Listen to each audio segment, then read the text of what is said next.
je tiens aussi à faire une petite mention honorable à mon nouveau monteur. Enfin, pas à plein temps, mais quand même mon nouveau monteur qui est bénévole et qui sera VP. VP, donc, c'est le monteur qui va m'aider sur pas mal de vidéos, pas forcément compliquées en montage, et qui me permettra donc de, moi, bien bosser par rapport à mes montages. Mes montages, bien évidemment, de vidéos beaucoup plus grosses, beaucoup plus volumineuses, comme actuellement il y en a une. Justement, cette vidéo est une purge à monter. Bref, c'est la première fois que j'emploie, entre guillemets, bien évidemment, puisqu'il est bénévole, un monteur pour faire des vidéos. Même sur mon ancienne chaîne, je montais tout de A à Z, et je tiens très franchement à le remercier. Et puis, bonne vidéo.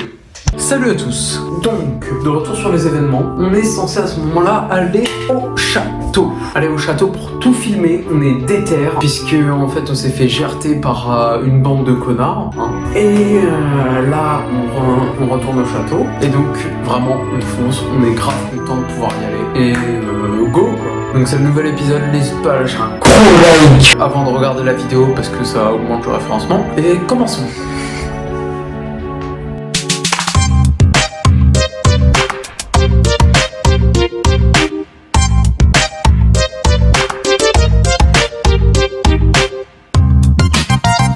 Donc, en arrivant sur l'allée avec les arbres des deux côtés, vous savez, l'endroit sur lequel il y avait la porte,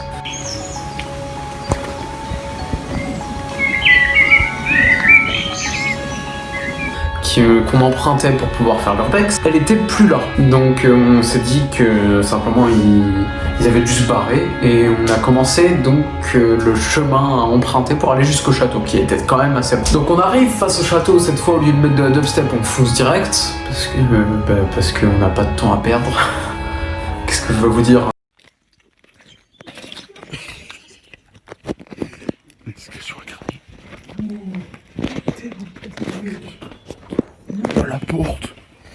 La porte, elle s'était littéralement fait défoncer. Tellement. Ouais, moi je suis en train de filmer. Oh, c'est énorme.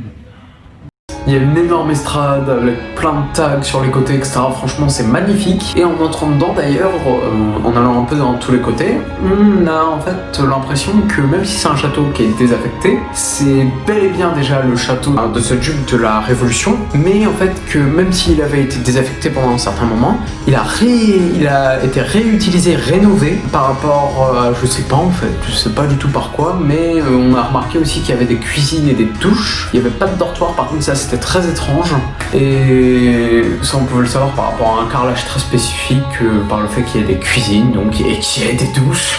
Et donc peut-être que ça avait été en fait un ancien camp de vacances, je pense. Hein. Je sais pas, dites votre avis dans les commentaires. Référencement. Bref, on continue à visiter le château. Franchement, c'est génial parce que le château il est énorme, il a des salles gigantesques. C'est envahi par la végétation, c'est magnifique. Un souterrain qui est assez grand d'ailleurs aussi. Plusieurs étages, je crois que ça va même jusqu'à 3 étages. Au-dessus donc du rez-de-chaussée parce que c'est 3 étages. Et là, qu'est-ce qui se passe? Il y a moi qui commence à visiter, hein. Donc après ce qui se passe c'est que pendant que je visite je me rends compte qu'il y a des mecs du groupe qui commencent à se barrer, je sais pas trop pourquoi, et moi je continue, je vais jusqu'à tout en haut tout seul puisqu'il n'y a plus personne derrière moi, et je vais à la fenêtre en fait où je risquais d'ailleurs carrément de tomber, mais j'y suis quand même allé parce que je suis un con, et depuis la fenêtre j'ai vu en fait tous mes potes qui me faisaient coucou comme ça, enfin je sais pas trop comment c'était un peu comme ça, un peu étrange quand même comme mouvement, donc moi aussi je leur faisais coucou hein, comme un con. Et à un moment, il y a Elian que je voyais de loin, mais que je voyais très mal parce que je suis myope, qui a commencé à rentrer dans le château. Je me suis toujours dit da fuck quoi, je suis un peu sur le cul, c'est un peu bizarre tout ça. Donc je continue à visiter les dernières salles que j'avais pas vues. D'ailleurs c'était à ciel ouvert parce que le dessus du château était complètement pété, ce qui a ajouté au risque qu'on a pris. Et Elian arrive et me dit putain mec, il y a les voitures de police qui arrivent, faut qu'on se casse. Alors direct là, moi je suis toujours dans mon mood genre d'accord les mecs, il y a les voitures de police, on va leur avoir un check aux voitures de police sans putain merde. Donc j'étais vraiment con quoi sur le moment. Parce que j'avais pas vérifié en fait, j'avais pas vu s'il y avait vraiment des voitures de police, et en me retournant parce qu'on était assez haut et donc on pouvait à peu près entrevoir la rue, on avait pu voir donc qu'il y avait vraiment des voitures je crois. Parce que les événements, quand même, je suis myope, hein. Je suis myope. Donc direct, on court, on redescend et tout.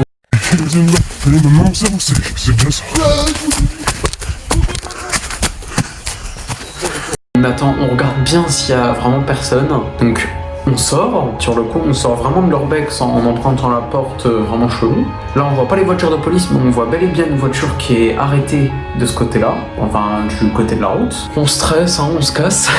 Je crois même que c'était en courant pendant tout le chemin. Je crois que c'est le plus gros sprint de ma vie, hein, que je me suis tapé de toute ma vie. Et finalement, donc, on ira courir jusqu'à la pente où on a commencé à marcher. Et puis, on ira tous ensemble chez Lian pour débriefer de ce qu'on a vu. Et c'est tout pour cet épisode. Donc, n'hésite pas à lâcher un pour me soutenir parce que sinon, je suis en... Et puis, abonnez-vous. Hein.